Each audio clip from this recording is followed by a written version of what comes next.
Oh, yeah. Five-star. LSU. I said, they ain't ready for the LSU. No, they ain't ready for the LSU, huh?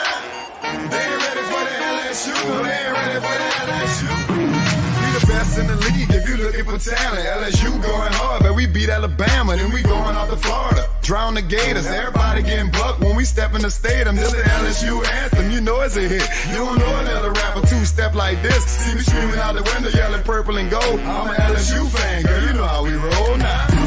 Back and back it on up, hey. Back and back it on up, hey. Back and back it on up, hey. Back and back it on up, hey. Way down in the back. TA, we are live back into Tigers Avenue tonight. Appreciate all y'all joining in. It's going to be a great show tonight. Got a little special guest in here, the Mr. Luke Holman.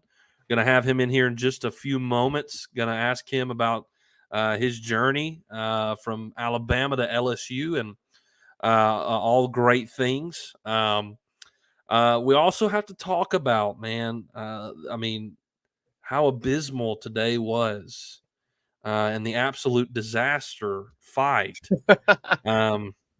So, well, can you hear me? You're not overreacting a little bit, are you, Reagan? Zach, can you hear me? Can you hear me? Yes. Okay, okay. I'll just make sure. Yeah, man, it's just going to be the worst thing ever. So we'll talk about it. Season's already falling apart. So, anyways, and of course, we will continue our position group coverage. We got the linebackers tonight. Really excited about discussing the linebackers. Obviously, there's some great talent within it. So, we got to make sure we cover all that. And some of those linebackers were involved in the scuffle today. So, Zach, without further ado, let's bring in Mr. Luke Holman. We got him in here. Can you hear us, Luke? Oh, can't hear us. We can't hear him. Bear with us, folks, while we figure out the technical stuff here. Luke, can you hear us? Don't think you can. Luke, maybe try to exit and then rejoin. Okay, yeah, I think you got that. All right, well, folks, we'll get to Luke here in just a second. We apologize for the technical difficulties. Okay, I think we're good now. That's my bad. Yeah. No problem, man. You're no good. problem. You're good, man. No problem at all. Appreciate you doing this, Luke. How are you, man? Happy to be here. I'm good. How about you guys? Doing great, man. Hey, we got a couple questions for you tonight, and maybe the fans will as well. We'll pop those comments up and read them off to you. If anybody's got any questions in the comment section, go ahead and drop that in there. Hashtag Ask Luke. So any questions for Luke, drop them in there. But we got a couple questions we want to shoot at you first, Luke. Zach, why don't you kind of lead us off there with first question for Luke? Well, Luke, obviously this offseason, Jay Johnson has really done a phenomenal job at going into the portal and getting pitchers. You obviously lost a few key guys. Ty Floyd exits, Paul Skeens exits, Riley Cooper exits, and some other guys exit as well. And now it looks like the pitching staff could be potentially the strength of the team this year after adding a few guys. Of course, your teammate, Cade Woods, came along with you. And so now it's looking like it could be the strength of the team next year. What is it like for you and your mentality as you head into next season and you prepare to kind of compete with the pitching staff in order to try and figure out where you need to play a role at? My mentality is I just want to get better and help the guys around me get better. If it's playing with good guys, live ABs and stuff like that. Hopefully they hit some balls off me so I can learn. Hey, maybe don't hang it around the plate or something like that. So, just getting better is the mentality I'm getting. So, absolutely.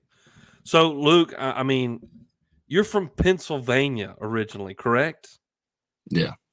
So making that move from Pennsylvania to Alabama, I mean, was it a bit of a culture shock? I mean, what was that like? I mean, that's a long trip there. So I used to make Alabama trips like every year. Okay, like, okay. From there, so I go down there, come back home. So I was used to the driving, and yeah, I was like, I got recruited there, and I was like, you know what? I don't really think about Alabama baseball, and I was like, I checked it out, and then the campus was nice and everything, so I ended up going there. So Sure. Well, so I guess it wasn't as bad as maybe some people would think since you've been around it a little bit. Zach, what you got next? Well, I mean, now he's got to go to a different culture in Louisiana. Absolutely. Luke, have you gotten the chance to kind of, get used to what you're going to be, seeing in Louisiana, the culture, the fans? I mean, it's a lot to handle. It can be. Yeah, it is. We went there, played there, and that was probably the most fun 3 days I had playing against LSU. I didn't even play that game.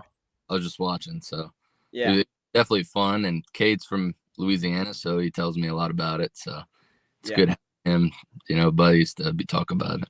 For sure. I'm sure absolutely.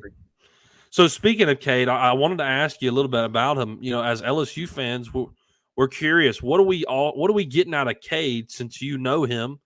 What are we getting out in Cade as a pitcher? Hardworking kid. I mean, he's going to be used a lot this year, and he's going to put the work in, and it's going to show up on the field. So, awesome. we're going to be deep. Our pitching staff's going to be deep this year. So yeah, no doubt. Awesome. So, hey, we already got some comments in here shooting in with some questions. Luke, if you don't mind, we'll ask those to you. Robert says, #ask Luke, what made you choose LSU from the portal? And what's your favorite thing about LSU that made you come aboard? Jay, he's been talking to me ever since I hit the portal, and he's a huge reason I went there. And before I even came on campus, he was awesome. And I was like, I like this place a lot. And Kay was going there. That helped a lot. But when I actually got on campus, I was like, this place feels like home. And I wouldn't mind spending another year or two here. That would be amazing. So, yeah, just the fans, too, even on the other team and just being there, I'm like, it'd be awesome to play in front of 13,000, 14,000 people a game. So, yeah, absolutely. And that, Zach, I think that's kind of what the next person's kind of getting out there is like, when did you this is Holden Lee, by the way, in the comments. Like, when was your decision? What made you finally make that decision? Because obviously you were entertained by a couple schools, when you entered the portal. But ultimately, when did you make that decision? He asked, was it when you were on your visit, or did it come all the way to the end? It was probably a couple of days after my visit. I couldn't really have a fresh mind because everywhere I went, I was like, oh, this place is nice. So I kind of want to get home for a couple of days and, think over what place is, comfortable. Sure. And what, we're going to win and stuff. And then the other place is, hey, do I know any people there? And Cade was definitely a big reason I came. So that's awesome. I gotta know, Luke, what is Jay like on the recruiting front? When he's making his pitch, and he's trying to get you to come along. What is that? What is his personality like? That's what I'm interested in. He's great. He's straightforward, and anything he says, it's like, yeah, I believe in that. So what's he like? Hey, we won a national championship, so maybe you want to come over. I don't know. Cool. That's awesome. Be able to talk to him, and they know how to win. So hopefully they can get me better and win some more games. So I'm curious, obviously we had a pitching coach change this offseason. Did that kind of play a factor into your recruitment at all? And are you excited to work with Nate Yeski now that he is the coach? And maybe have you heard of Nate Yeski or met him in any way beforehand? When I entered the portal, he was probably one of the first people to call me while he was at A&M. So I kind of, reaching out to them. I was talking to them. And when he moved, I was like, I knew him before. So it didn't really change my mind and stuff like that. So it was great knowing before. Absolutely. So on a more serious note, Luke, and obviously, I mean, you don't have to share about much of this at all, but obviously Alabama went through a pretty tough time this past season, losing their coach, y'all's coach. I mean, mid-season with everything that happened. I mean, how and what's crazy? I mean, I know you eventually hit the portal, but like the team seemed to rally together and played some really awesome baseball. I mean, there for a minute, Alabama was playing its best baseball all season.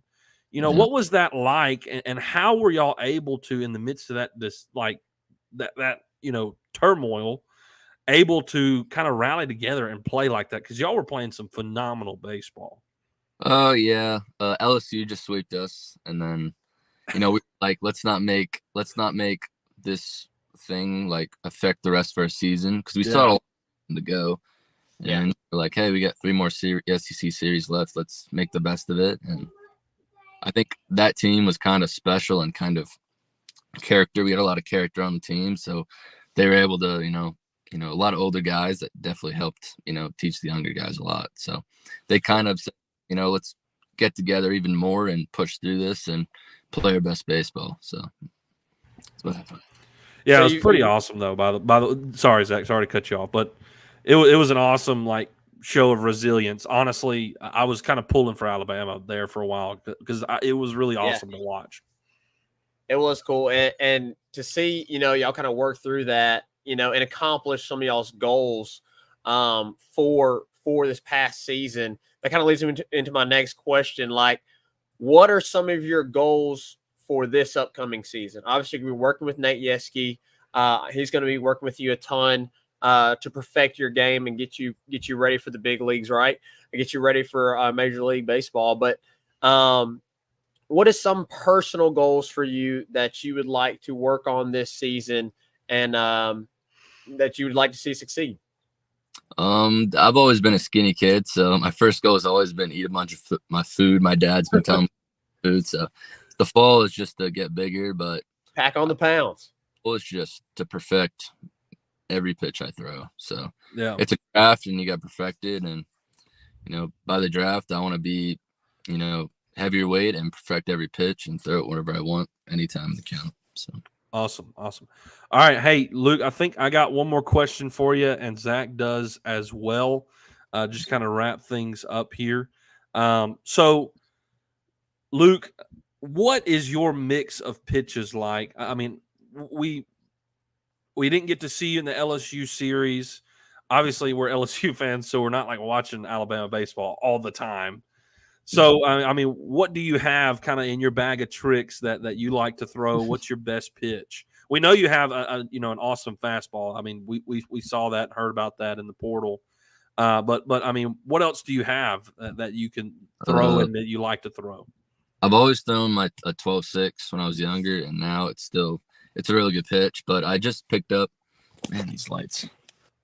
I just no problem, man. I picked up right before the season a slider, and okay, it became my best pitch. I've had the most swing and misses with it, and it's probably I wouldn't be today. I wouldn't have be as good today without it. So definitely the slider was a big pitch. And then about 3 weeks before the playoffs, I started throwing a split finger, and it's been really good. So I'm excited to bring that in to the arsenal this year. That's awesome. So I mean, you're looking at potentially 4 pitches, a 4-pitch mix this coming season. Would be awesome. And we know you were kind of Alabama's ace, and man, we would love to see you in the weekend rotation this upcoming year. We're excited for you. Zach, you got one more? So obviously you love baseball, but we also want to know a little bit more about you personally. What do you enjoy outside of baseball? What are some of your hobbies that you're when you're I'm not thinking about baseball, I'm not thinking about school, I just want to chill and do this? What is that? I've picked up golf. I've been trying to play a lot of golf as much as possible, and I heard there's a lot of good courses down there. So I was like, hey, I got to get my golf game good. So I've been playing a lot of golf. So I'm excited to come down there and play. I can't do it myself, man. I just dig holes out there. I'm just out there just digging holes, man. I can't do it. Yeah. It is a super man. watching it, I love watching golf and I love playing golf, but man, it can be the most frustrating sport, I think, to play because it's just so hard. Watching like the pros do it, you think, oh man, I think I could do something similar to that. Then you go out there and you absolutely do not do anything close to that. So, tip of the cap to you, man. I maybe that can better your patience because I don't have the patience to do it sometimes. Hate it, but yeah, absolutely. Hey, Luke, we appreciate you coming on. Appreciate you taking time out of your evening to come and hop on here. Hey, we are glad you are a Tiger, man, and we're looking forward to watching you pitch this upcoming season in the purple and gold. Looking forward to it, man. Excited too. Thank you for having me. Appreciate you, man. Good to have you. Thank you. All right, guys. Luke Holman, brand new pitcher in Jay Johnson's Portal King slew of pools. Luke Holman is the newest one. Obviously, a very talented pitcher, and we're excited to see him in the purple and gold. Appreciate him coming on here and answering all our questions. Appreciate that, RP. Great interview. We love having guys on here and just getting to know them a little bit better, trying to get some insight. That's what we love to do when we bring guys on here. I mean, obviously, we want to ask them about LSU, but we do, Zach. I mean, I feel like I enjoy getting to know the person a little bit better than maybe even talking about LSU. Yeah, I mean, I always make it, a must to ask them about, what they enjoy outside of the sport. Because, like, we are watching them and we follow them because of what we love, and that's watching them play the sport that they love. But, there's always things outside of your passion that you love as well. Like, I mean, I love LSU. I love obviously being in ministry, that. But some of my hobbies outside of those things are playing disc golf, or it's, now recently it's been watching UFC, right? Absolutely. I'm so glad we got you on that finally. I'm so glad we finally got you on the UFC train. Big on the UFC train now. You missed some great fights. And boxing kind of now a little bit. I don't know if you've been on it as much, but MMA, boxing, I enjoy that. I obviously enjoy anything graphics, edits, videography. No, surely not. That's, in my free time, like, I'm doing one of those many things. I've gotten into pickleball lately, Reagan. I don't know if you've heard that's of become pickleball. very popular. Oh, yeah. I mean, it's become extremely popular around here. I think in the South as well, it's become extremely popular. So I don't know if our listeners have any clue what pickleball is, but it's kind of like a combination of tennis and ping pong a little bit. Playing ping pong on a tennis court. That's what it looks like to me. I'm gonna be honest. It's a white boy sport. Like, it is. It's a white boy sport, man. Man. I go out there and I'm watching people like, man, these people are white. Like, it is what it is. But I enjoy it. I enjoy it. I have a lot of fun. Yeah, it's. I feel like the rednecks, like, whenever they get done doing whatever they're doing, they're like, let's go play some pickleball, right? But hey, it's fun.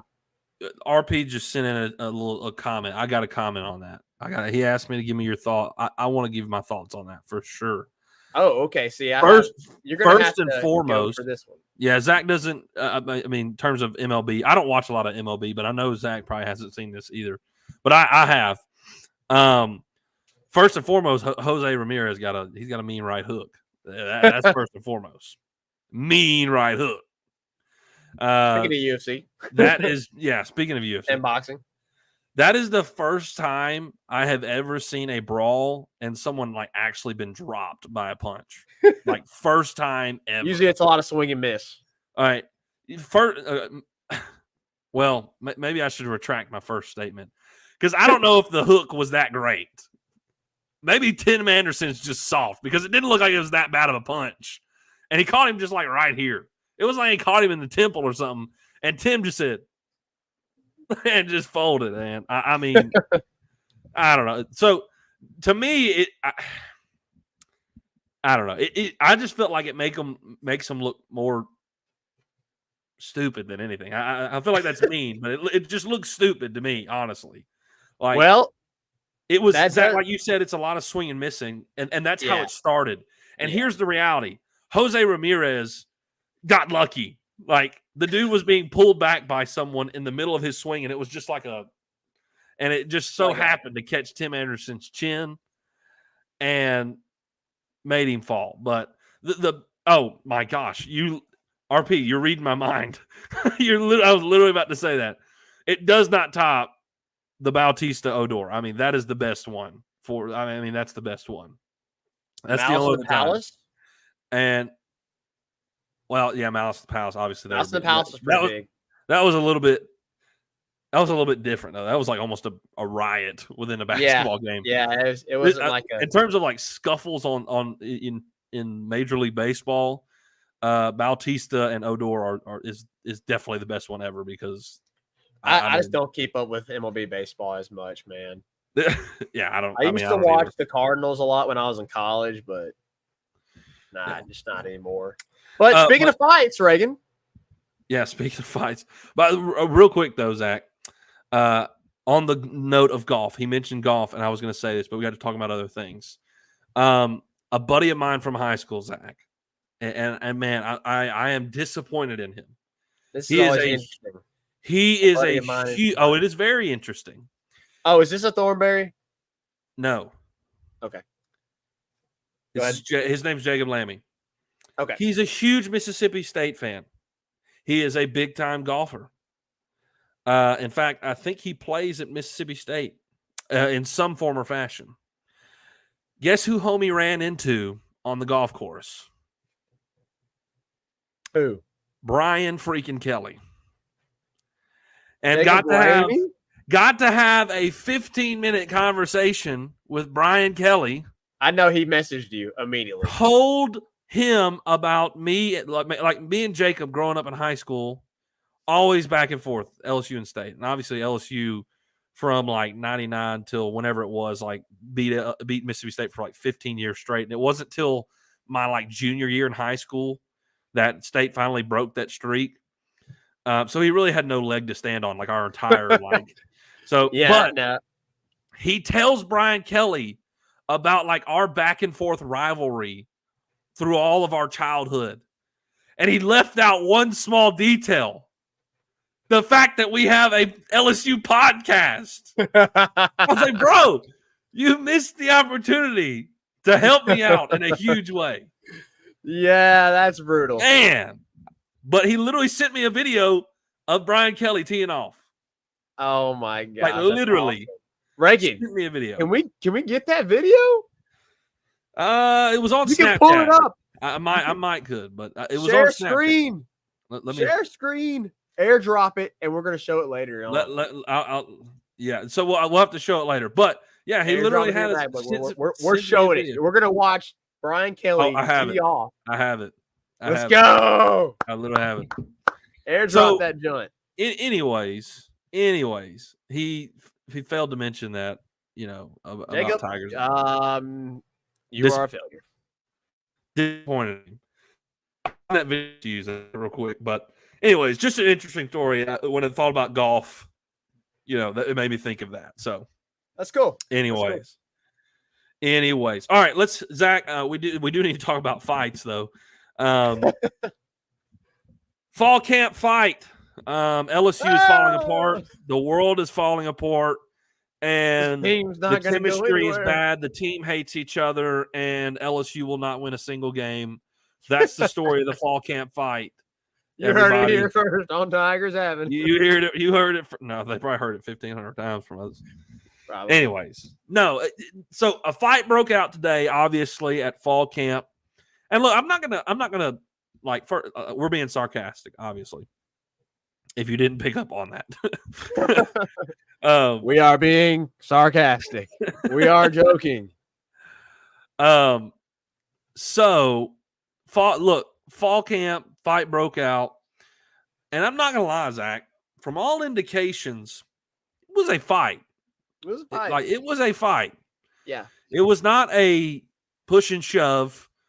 grab the face mask type ordeal. Like punches were thrown, which you're wearing a helmet.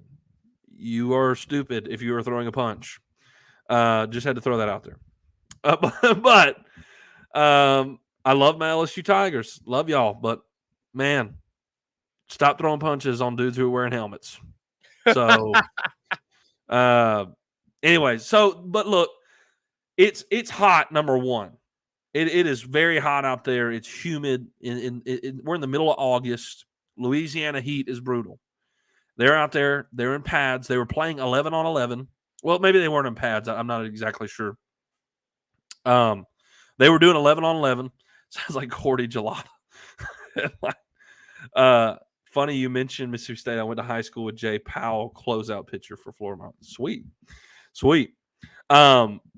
But anyways, what I was saying was fight broke out after supposedly Malik Neighbors was John with Harold Perkins. It escalated. Malik threw the first punch apparently, and then Kyron threw a punch. Of course, the brawl broke out after that. And it continued. Like, it wasn't just here was the issue, is it wasn't just a little scuffle that they threw a couple punches over. Like, 50, 60 people got involved with this. Like the whole crew was involved in this, and eventually, had to, get it under control. Supposedly in the midst of it, Mason Smith bodied somebody. And then it felt like it had calmed down, and supposedly Major Burns threw a punch, and it kind of kicked back up. So it lasted longer than it needed to be for a normal scuffle. So yeah. I'm not going to act like, look, it was just a little push and shove. Like, it was a legitimate fight. But guys, it is fall camp. It's fall camp, and we're playing football, and fights happen in camp all the time. There are guys who are passionate about the game. They're competitive, and in the reality of our world today, trash talking and whatnot is very prevalent. I have no problem with it, but it's very prevalent. And if you say something maybe a little bit too off, and you're hot and sweaty, and you're already wore out in the middle of this August heat, and you continue to go at it, I mean, things it just happens, man. Like, let's not make more of it than it needs to be. Yes. And it lasted a little bit longer than it needed to be, really. It really did. I can understand a little scuffle, break it up, move on, but it lasted longer than it needed to. And so, look, Malik Neighbors and Kyron Lacey were kicked out of kicked out of practice. You're going. You're going off the team. No, they got moved out of practice for the day. Harold Perkins, I'm shocked, was not kicked out of practice, but he was not allowed to take another rep. He stayed on the field but didn't take another rep.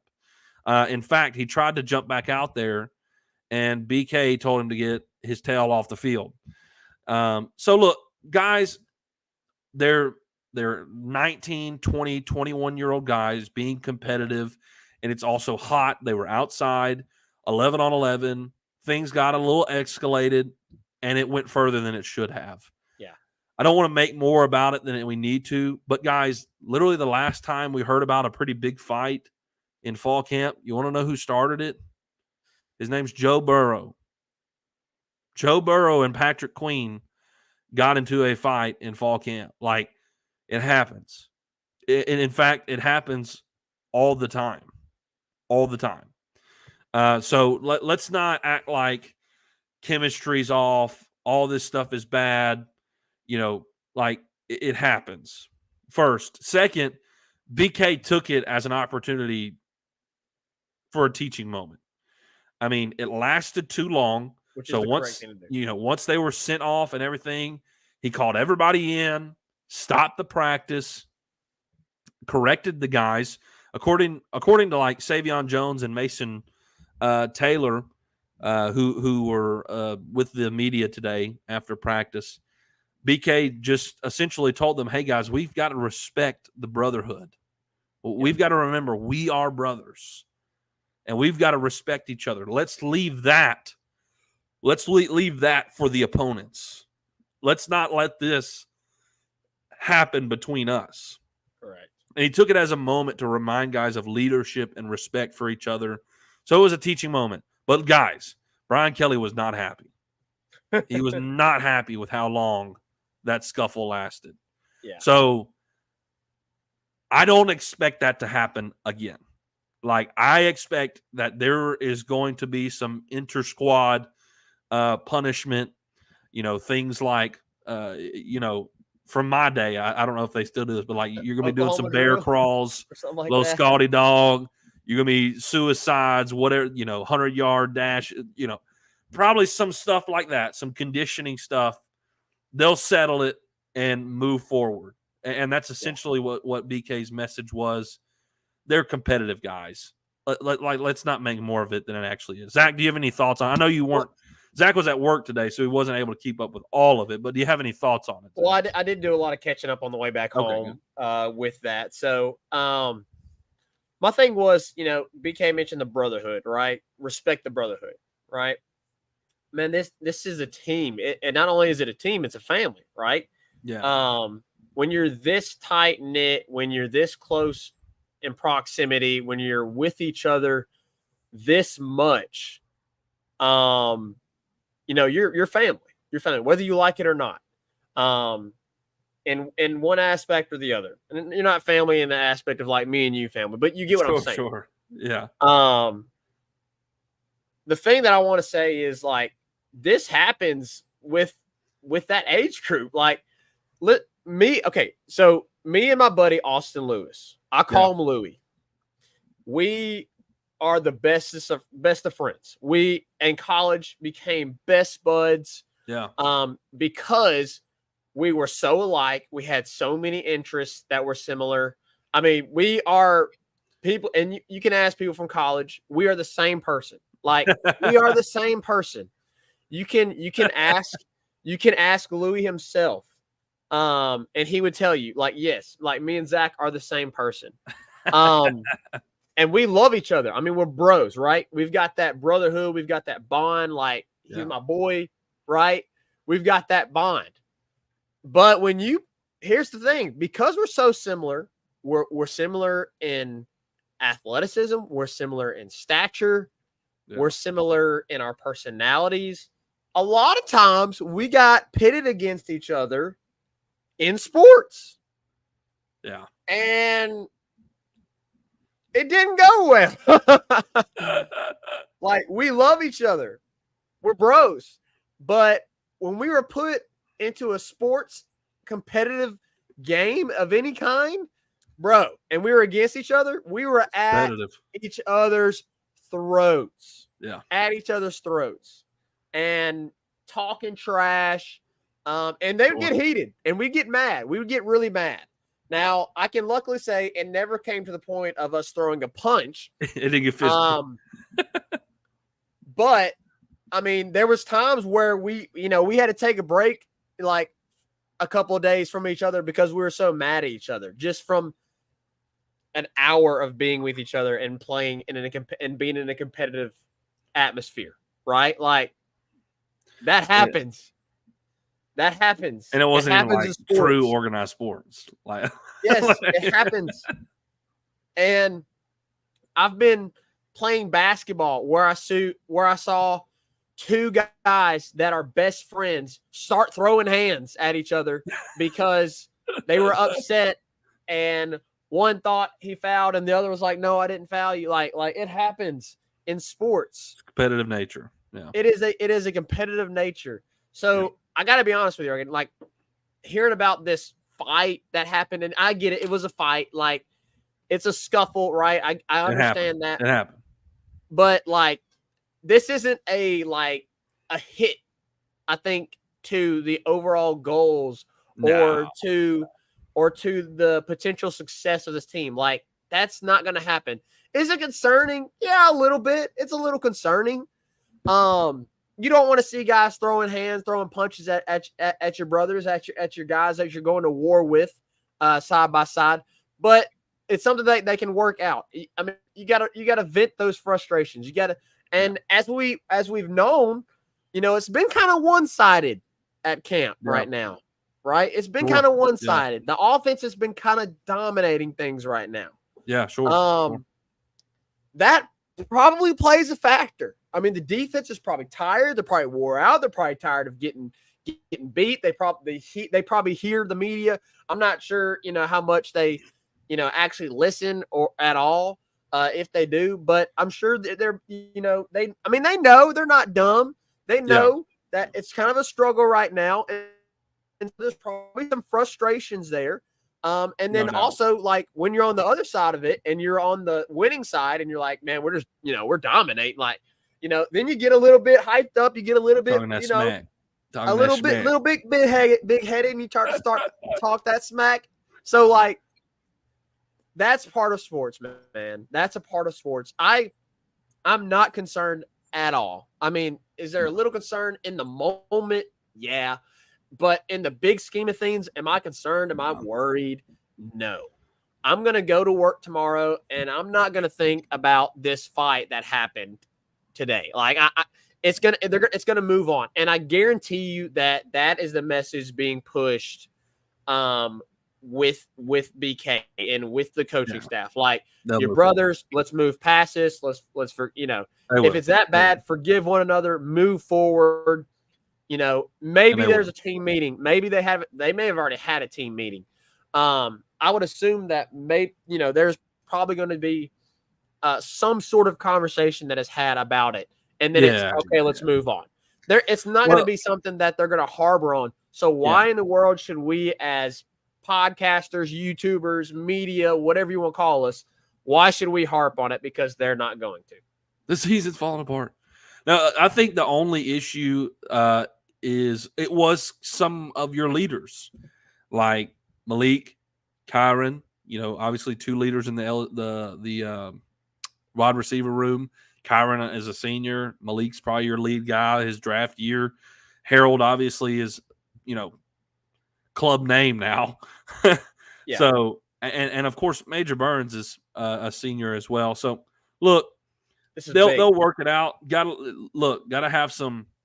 Yeah, if they didn't have media access like correct. It would have been any problem. I mean, Adam's point on if there's no media, you probably don't hear about it at all.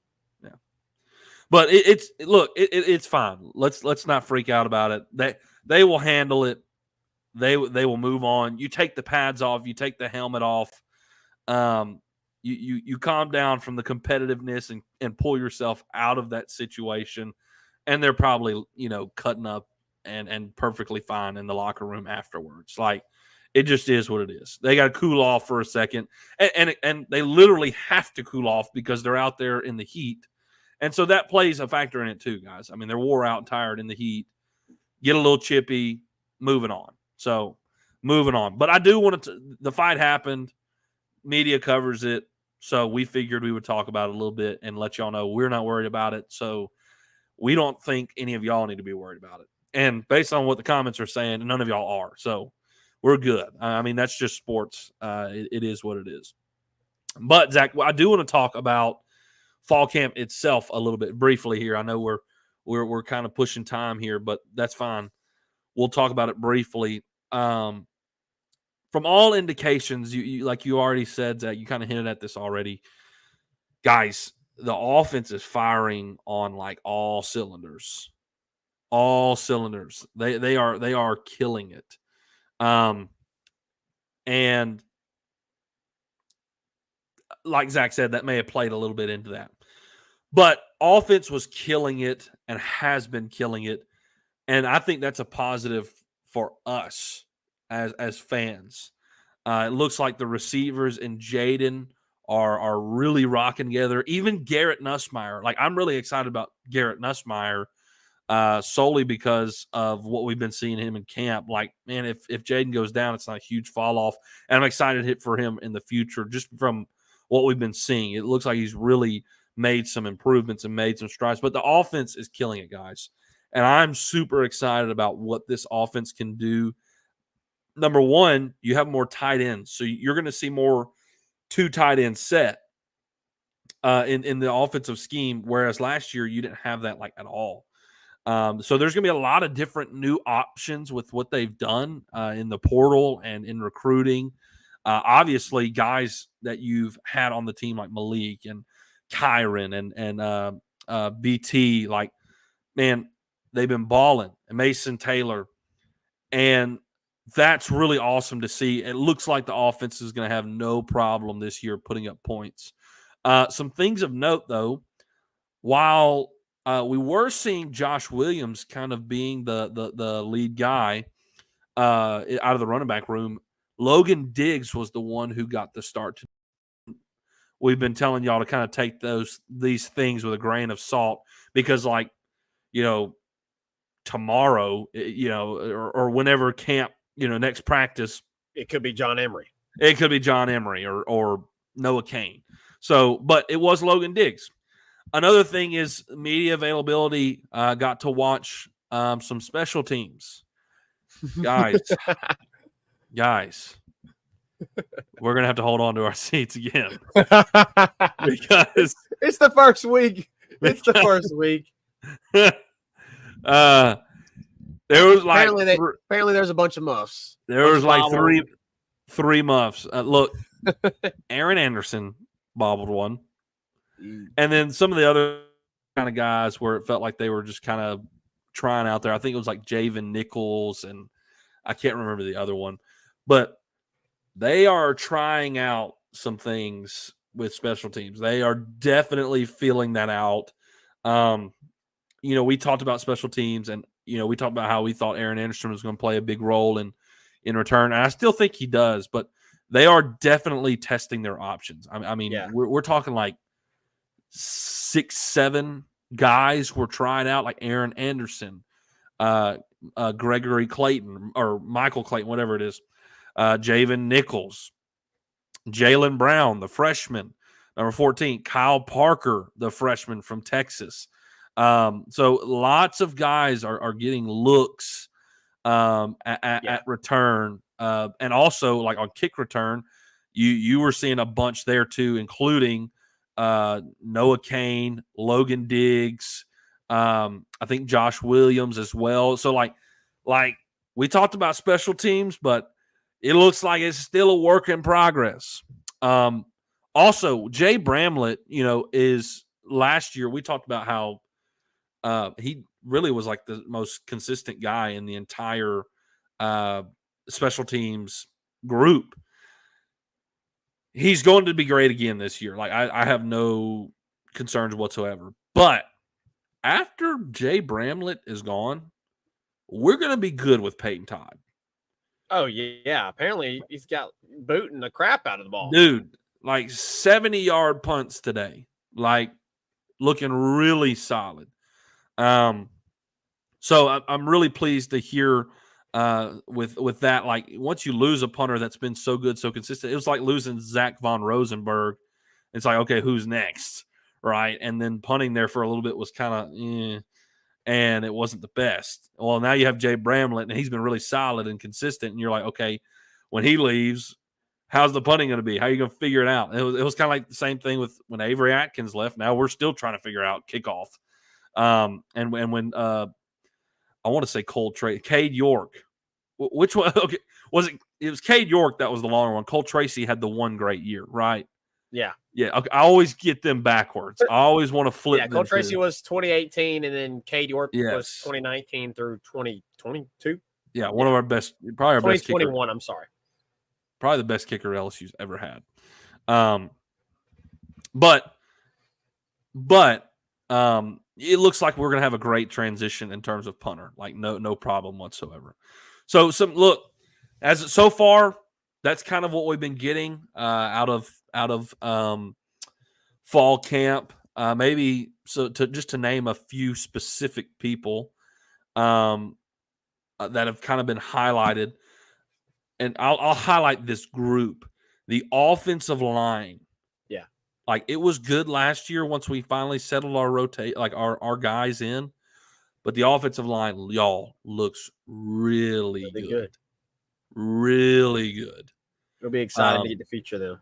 Dominating the defensive line. The only person that hasn't been really dominated is Mason Smith, which, by the way, Mason Smith bodied DJ Chester today. I don't know why they had Mason Smith against true freshman DJ Chester, but Mason Smith caught a body Hey, it's today. a learning experience. Yeah, it's you live and you learn. But Lance Hurd, true freshman, bodied Deshaun Womack, true freshman today. But to name one person in particular who I think could make an impact in the seasons to come, maybe not this season, but maybe next, Bo Bordelon. Not the highest recruited guy, but has worked his butt off and looks really improved. Looks really good. Got a pancake today. I'm drawing a blank against who it was against, but looks like he could be. He's definitely within the second group of linemen. It was on Quincy Wiggins. That's correct.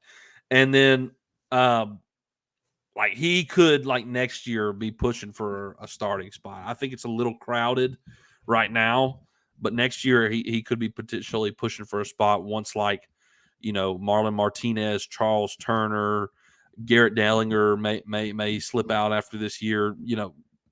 Maybe he could be pushing for a spot next year. Yeah. He looks really great, really great. So excited about what we've been seeing from the offense, fall camp. Defense got a good ways to go. It's only the first week. No sweat, though. Let's not freak out about it.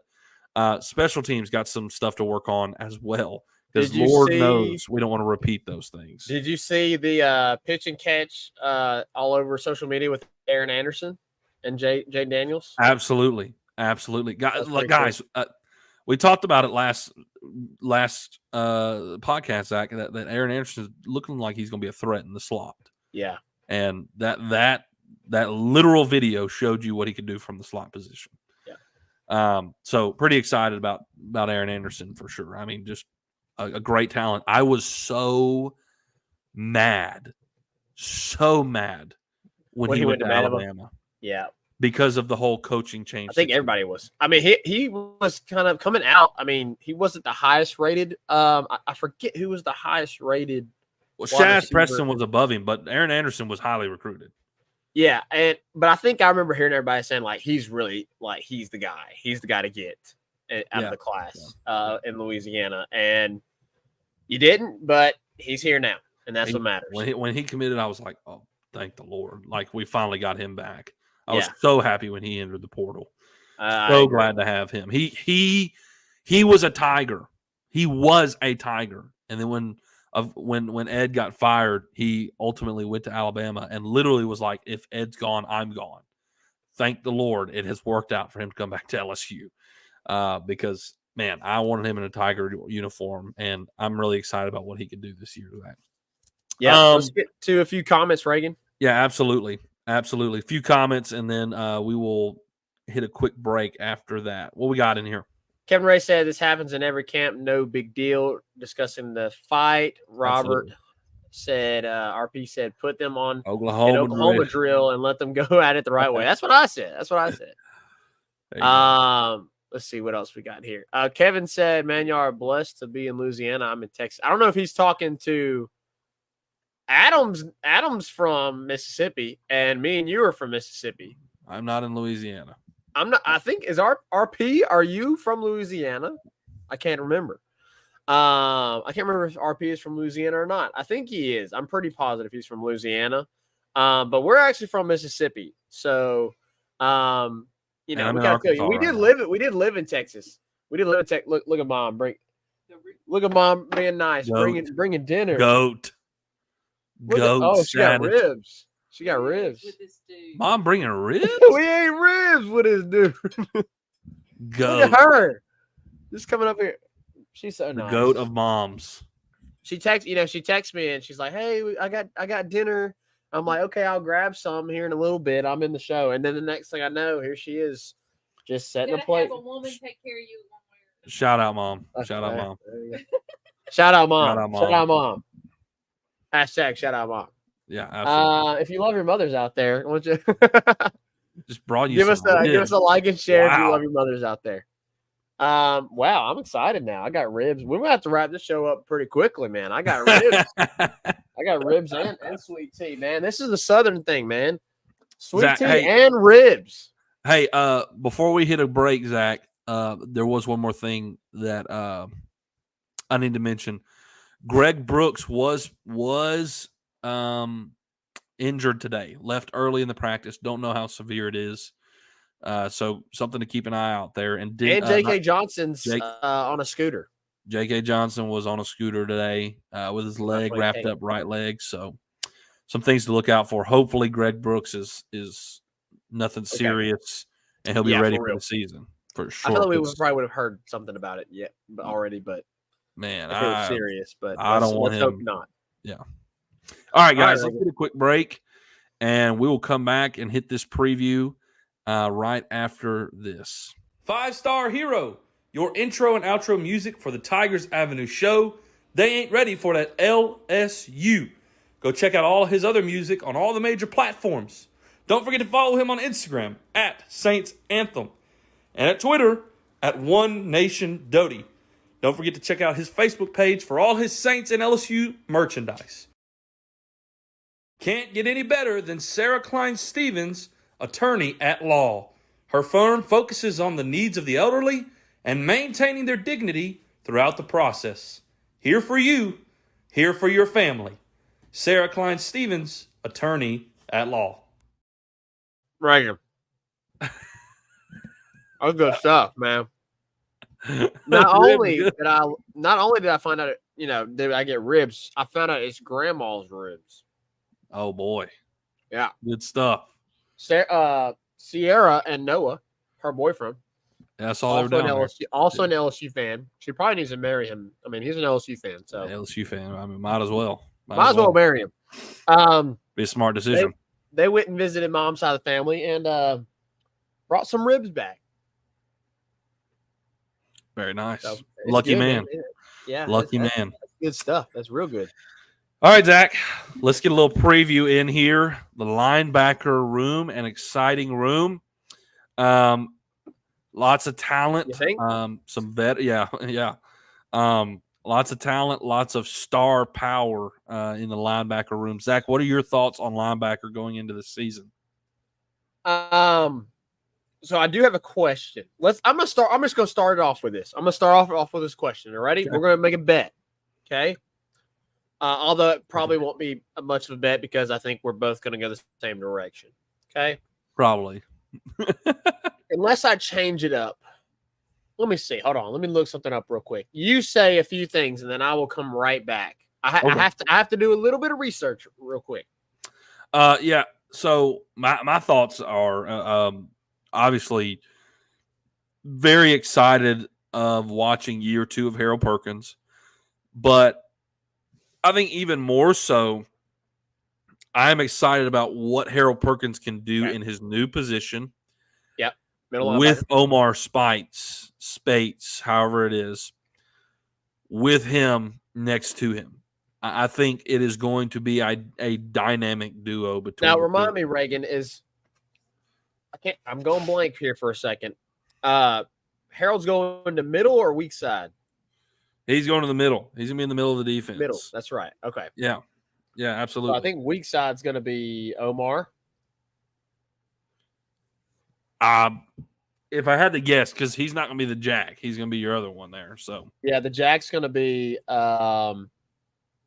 Gofu. Yeah, Ov, right? He would be the kind of your starting jack. I guess that position kind of gets grouped into linebackers, and it depends on, I guess, kind of what set you're running.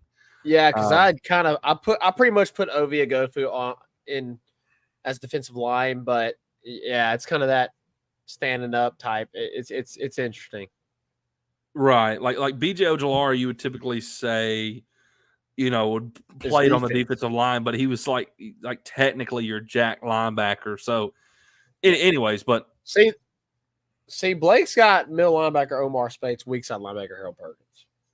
I don't know. He's probably right. Now he's right. He's right. That's what I thought it was. Omar is going to be kind of your commander of the defense in the middle there. With when you say, I mean, obviously the jack is going to be on the end, and then the other two guys are kind of being in the middle of the field, kind of like last year when you had it was like Baskerville and Penn. That's what you're going to be kind of looking at there. So I'm excited about the two of them getting to play together. I think it's going to be a lot of fun to watch, Zach. I have so my question. What did you have to say? Yes. Okay. We're going to do an over-under. Okay? And I think I found my number that I want to pitch. Okay? Okay. Damone Clark in 2021 had 135 tackles. Led the nation in the country in tackles. Yeah. We know that Omar Speights is a tackling machine. Yeah. So, over or under Omar Speights on the season, 120 tackles. Oh, 120. I thought you were going to go 135. That makes it harder. 120 tackles. I was gonna say 100, and then I was like, "That's too easy." I'm gonna go. I'd go over like easy. Yeah, I'd go over. But then I was like, I need to make it more challenging. 120 over under Omar Speights. 120 tackles. I'm gonna take the under. Me too. I'm gonna take the under because he's playing next to Harold Perkins this year. Yeah. And that would be my reasosoning. I'm going to say 118. There's going to be a lot of tackles. Lots. A lot of tackles happening between those two. A lot. Man, Andre Sam is back and playing safety like we've been hearing. He's been doing a lot of. He's been impressing. Yeah. Very impressive. He's a tackling machine as well. Yeah. He was at Oregon State. I'm not taking away from Omar at all. I'm very excited about Omar and having him there. He was at Oregon State, and obviously Oregon State doesn't have like the talent that LSU has on their defense. So maybe he doesn't get as many opportunities as he did at Oregon State. RP says he's going over. RP, I think, is very high on Omar. He is shooting his shot with the comment before that one. RP, tell me, are you betting? Are you putting some money down on that? You heard it first here. My bold take is that Omar is going to be SEC Defensive Player of the Year. That's what I was getting at. He's shooting his shot there, man. You got some money down on that? That's big time. Let's put some money down on it, man. Hey, look, I ain't going to be upset about it. I ain't going to be upset about it. If you're right, I will be thrilled. Because if he's SEC Player of the Year with Harold Perkins next to him, shoot. That means they wreaked havoc all year long. All year long. All year long. Yeah, but look, the linebacker room, I'm excited about this year. Like the defensive line, you have a little bit more depth. Not as much as the defensive line, but you have a little bit more depth than you did last year. Last year, you were obviously rocking with Baskerville and Penn as your middle guys there. Yeah. And Harold Perkins was kind of getting in that jack roll every now and then, that rush the quarterback style. And so, like, your depth in the middle was a little weak. It was because you kind of had, like, Penn and Weeks after that. And that was it. Yeah. You did have Tolan as well, which, by the way, Tolan is no longer with Auburn. Imagine if you had still had Tolan in this linebacker room. Like, Tolan was a true freshman last year, and Harold Perkins shined as a true freshman last year. But Tolan was nobody to look over as a true freshman linebacker. Had some great like if you don't have Harold Perkins, like Demario, we're talking a lot more about Demario Tolan. Yeah. I wish he would have stayed. I don't know what happened. I don't know what happened over at Auburn. Supposedly there may have been some family tragedy. I'm not exactly sure. But currently, what I heard last is he's not with the team. But obviously, if there's been some kind of tragedy, our thoughts and prayers are with Tolan. But man, I would have loved to have him back because he looked really yeah. good last year. Yeah, he I was really high on him when we were recruiting him. He's got a good ceiling. Yes, I was high on him when we were recruiting him, and he came in and obviously Harold kind of overshadowed him, but he had a great year as a true freshman. Really did. I mean, if it wasn't for Harold Perkins, we'd be talking a lot more about him. But you have more depth this year. Obviously, you have West and Whit Weeks now both on the team, and you have Greg Penn, and you brought in Omar. So you have a rotation now of guys. I mean, you have after Omar and Harold, because Harold gets to play that in the middle now alongside Omar, you have 3 guys behind them. So again, you have more depth to stay more fresh, to be more rotational, because Baskerville I was on the field a lot last year, a lot, just like Mekhi. Obviously, he didn't play as much as Mekhi Wingo, but he was on the field a lot. And obviously, Harold, it's not like the defensive line where you need to have to rotate them as much, but it's nice to have more depth in case injuries happen or something like that. So, Zach, I'm pumped about the linebacker room. Obviously, there's star power, but the depth is obviously going to be a great thing. And the Weeks boys, I think, are going to be a great rotational part of this defense. Yeah, I have to agree. I think, last year when you think about the linebackers, it was really 4 guys, right? And that was really it. And I don't know if you even necessarily count Harold because of the position he was playing. Right. But now you've got a little bit more depth. You've got a little bit more guys there. And I am interested in what the Weeks boys do. I think they're going to be very key. Last year they obviously it was only Witt back there last year, right? Was Witt's the older one? I think it was West. West was back there. I thought it was Witt. I can't remember. I think Witt's the older one. I'll look it up real quick. Anyways, the older Weeks brother, he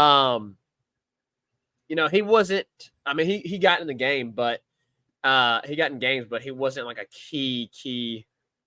West is the older one. Witt is the freshman. West is the older one. Okay, you're right. Witt is now wearing number 40. Number 40. So West, he played in some games, but he didn't have like a major role. I think his role definitely takes a step up this year as a rotation piece. See, RP thought it was the same thing. He said West is the younger one. Well, I'm not trying to be a jerk or anything. No, you're right. You're right. West is a junior and Witt is a freshman. Yeah, you're right. So, anyways, I really think that could potentially be the strength of the team. I'm just really there's some pieces to the defensive line, like Ovia Gofu. We haven't seen him play in an LSU uniform yet. Yeah.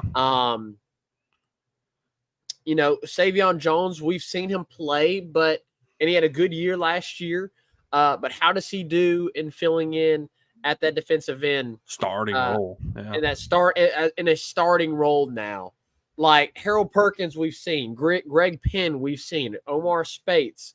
We haven't seen him in LSU uniform, but you just know the caliber of opponent he is. And then obviously we've seen West as well. Like, I think we've seen a little bit more, not much, but we've seen a little bit more from the linebackers experience-wise than we have the defensive line. Mason Smith's coming off injury. How does he look? He's going to be a freak. We know that. So, when it comes to, comparing – and we know that the secondary is the biggest question, right? We already know that. So, when it comes to, what unit is going to be the best unit on the defense, I think it's between these 2 groups that we just discussed last week and tonight. And it's very debatable. It's very debatable. I think I lean more towards the linebackers just because I feel like there's a little bit more experience there from everybody that's returning, because you have Harold Perkins, who is arguably the best player defensively in college football. Maybe he makes a push towards best player in college football.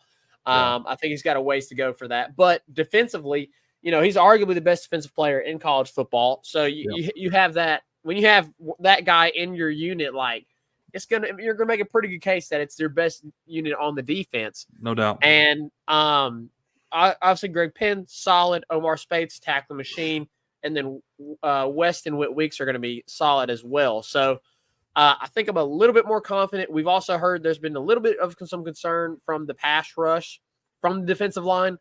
So when it comes to this could very well be your best unit on the defense.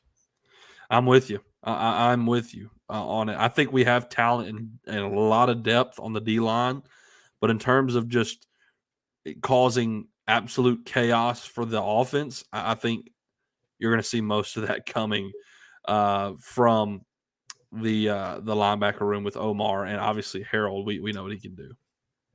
I had to grab this because we have some comments in here. Okay. Kevin Ray. I hope you're still in here, Kevin Ray. Kevin Ray said, man, one quick question. Do you guys remember Chris Jackson at LSU? I know y'all are kind of young. Muhammad, sir? You mean Muhammad Abdul Rauf? Here's Chris Jackson, LSU. I do not remember Chris Jackson very well at LSU. No. I mean, obviously he played in the time with Shaq.